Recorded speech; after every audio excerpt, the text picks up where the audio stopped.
Un jour, il y a un mec qui a dit: Arrête de passer ta vie à fuir, angoissé par l'avenir, parce qu'il n'y a rien à faire pour se préparer au pire. Ce type n'est pas Aristote, Voltaire, mon grand-père ou l'un de ces grands philosophes, mais un jeune des années 90 qui s'est élevé avec une rythmique basique et des textes simples.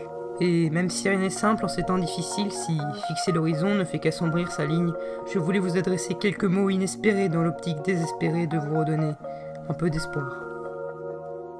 On dit qu'il n'y a de naissance d'espoir sans désespoir, tant mieux, car notre modèle économique est à l'agonie. Il y a ce confinement que l'on subit, mais avant tout des entreprises et des emplois que l'on sacrifie pour le sauvetage de milliers de vies. La société est à l'arrêt, la fête est finie. Chômage technique généralisé et liberté individuelle suspendue, nous nous faisons mettre à l'amende par un invisible virus. Face à la pandémie, notre président annonçant la guerre condamne la paix. Et pourtant les oiseaux chantent à Paris. La pollution de l'air n'a jamais été aussi insignifiante depuis des décennies. Nos soignants pleurent nos morts, mais rappelez-vous combien ils en guérissent. On les applaudit à s'en fracasser les phalanges pour couvrir le silence d'une inquiétude grandissante. De cette crise pourrons-nous trouver la force de rebondir pour atteindre des sommets? Ceux de l'Himalaya sont en tout cas à nouveau dégagés. Quand les baleines reviennent dans les calanques de Marseille, il y a des questions à se poser. Notre propre espèce n'aura de prospérité que si l'on arrête instantanément de détruire les écosystèmes et leur biodiversité. Chers Chinois, avec tout le respect que je vous dois, désormais les animaux sauvages seront bannis de vos assiettes. C'est pas moi qui le dis, c'est la loi. Le feu en Australie s'est éteint, celui des armes a enfin cessé au Yémen.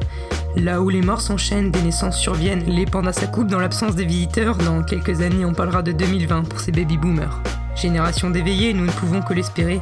Pour eux, pour nous, pour ceux qui suivront, construisons de nouvelles fondations et éventualités. Il est temps de taper du poing sur la table une fois libérés de nos chaînes de télévision, répétant continuellement les mêmes absurdités qui nous ont menés là où on en est.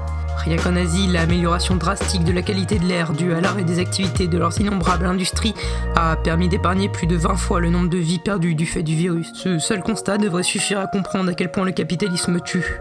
Collectivisme ou altermondialisme, choisissez la doctrine que vous voudrez, mais il faut en changer. Allons chercher l'argent là où il est accumulé. Dépossédons de leurs capitaux démesurés ceux que l'on nomme les puissants, mais qui à côté de nos personnels hospitaliers devraient faire preuve d'humilité. Quel plaisir de voir celles et ceux que l'on a humiliés pendant tant d'années avec des salaires de misère et des préjugés infondés passer aujourd'hui pour des héros dans la ferveur populaire. Faisons en sorte qu'à l'issue de cette période austère, éboueurs, caissières, livreurs et infirmières resteront une priorité pour nos dirigeants autant qu'ils le sont pour la société tout entière. Cette dernière survivra sans PDG et leur stratégie marketing bien rodée, destinée à toujours plus nous dépouiller. Elle s'épanouira davantage si à la pénibilité d'un travail désavoué s'ajoute une hausse des plus petits salaires et une diminution des plus démérités. Les choses peuvent changer, il suffit de le vouloir et d'en être persuadé. Ce n'est pas la fin du monde, juste la fin d'un monde. Certains refusent de l'accepter, de l'abandonner et vont essayer de le sauver. Mais donner du sursis à un modèle fini ne va qu'en rendre plus difficile l'arrivée du nouveau.